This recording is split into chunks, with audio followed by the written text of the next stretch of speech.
Politika rozhádala Slovákov aj na pietnom mieste najväčšieho Slováka. 105. výročie smrti generála Milana Rastislava Štefánika. Tentoraz poznačil incident pred ceremóniou. Prejavy najvyšších štátnych predstaviteľov sprevádzali výkriky a piskot. K mohyle generála Štefánika prichádzali jeho obdivovatelia zo všetkých kútov Slovenska. Niektorí sa chceli s rečníkmi odfotiť. Veľa zdravia, hlavne. No niektorí im prišli dať najavo aj svoj nesúhlas. Transparenty sa im však priaznivci koalície snažili zakryť či doslova vytrhnúť.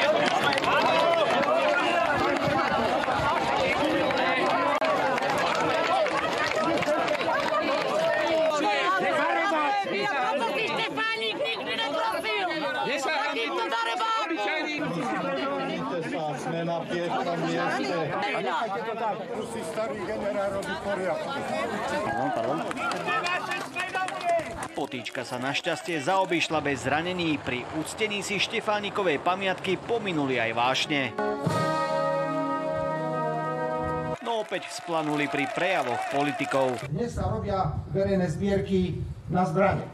Na jednej strane je tu úcta, rešpekt, sebavedomie k Štefánikovi, na druhej strane podporovanie vzájomného zabíjania sa Slovanov. Taký je paradox, také je dnešné Slovensko a my v ňom musíme jednoducho žiť.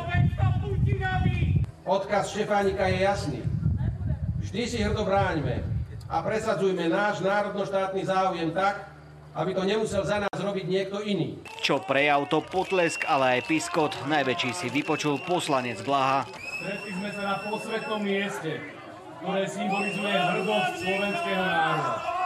Tí, ktorí tu rozprávali o komunistoch, ktorí tu chodili za komunistov a polievali tu túto sochu, tak teraz idú nám tu rozprávať na čele s Blahom, ako máme a čo máme robiť. Je to osobnosť Slovenska číslo 1. Jeho odkaz je už dosť jasný a teda ešte, aby ho aj dodržiavali.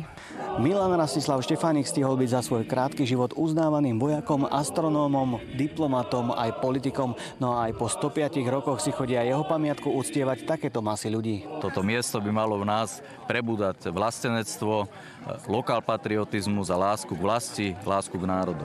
Braňo Tomaga, televízia Markíza.